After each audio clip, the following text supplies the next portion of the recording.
Good evening, everybody, and welcome back. We are on the second day, the second part of Dracula, and as always, I am your host, the crazy short hairy dude.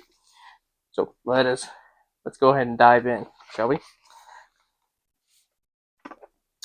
All right. So we just established Jonathan Harker. He's a realtor. Well, he's a lawyer, but back then lawyers also did real estate and things like that. And he's a young man, ambitious. He's on his way to Transylvania uh, in order to broker a real estate deal with Count Dracula. And he's gotten to the to the hotel close to the Borgo Pass, which is where he needs to be. And we just read the first letter that he gets from Dracula. So a little short letter just welcoming him to the area. So now, second journal entry here, 4th of May. So 4th May. I found that my landlord had got a letter from the Count directing him to secure the best place on the coach for me. But on making inquiries as to details, he seemed somewhat reticent, and pretended that he could not understand my German. This could not be true, because up to then he had understood it perfectly. At least he answered my questions exactly as if he did. He and his wife, the old lady who had received me, looked at each other in a frightened sort of way. He mumbled out that the money had been sent in a letter, and that was all he knew. When I asked him if he knew Count Dracula, or could tell me anything of his castle, both he and his wife crossed themselves, and saying that they knew nothing at all, simply refused to speak further. It was so near the time of starting that I had no time to ask anyone else, for it was all mysterious and not by any means comforting. Just before leaving, just before I was leaving, the old lady came up to my room and said in a very hysterical way, "Must you go? Oh, young heir, must you go?"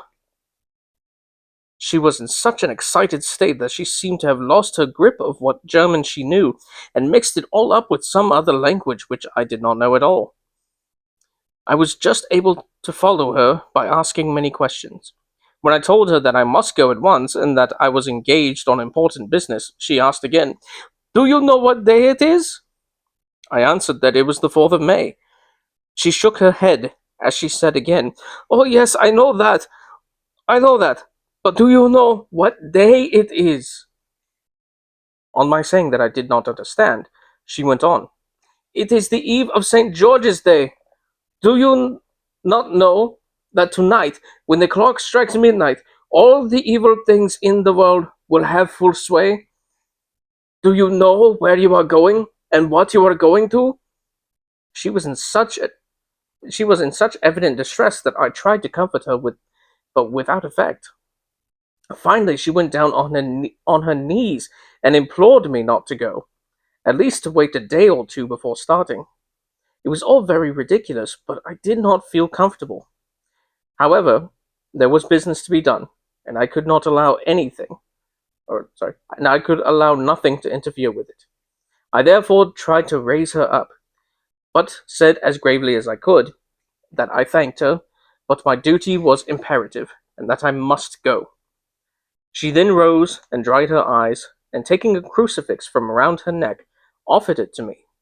I did not know what to do, for as an English churchman, I have been taught to regard such things as in some measure idolatrous, and yet it seemed so ungracious to refuse an old lady meaning so well, and in such a state of mind. She saw, I suppose, the doubt in my face, for she put the rosary round my neck, and said, "For your mother's sake," and went out of the room. I am writing up this part of the diary whilst I am waiting for the coach, which is, of course, late, and the crucifix is still round my neck. Whether it is the old lady's fear, or the many ghostly traditions of this place, or the crucifix itself, I do not know, but I am not feeling nearly as easy in my mind as usual. If this book should ever reach Mina before I do, let it bring bring my goodbye. Ah, here comes the coach. A short entry today for Dracula. Tomorrow we'll get into day 5, the castle. Uh, so that'd be a much longer entry into it, where we get into uh, the journey to the castle and uh, well, just everything that happens on his first night there, and the end of the first chapter, um, and into part of the second chapter. It seems. Yeah, we might do like a. Yeah, we'll do both. So anyway, yeah, we'll get into all that. Uh, we'll get into all that later. Anyway, yeah, that's all the time we have for this particular episode. Be sure to also watch my other video coming out today, all on Star Wars. So we'll be talking about that. Yeah. Anyway, till next time. Hope everybody's well. Hope everybody's happy. God bless. Jesus loves you. See you later.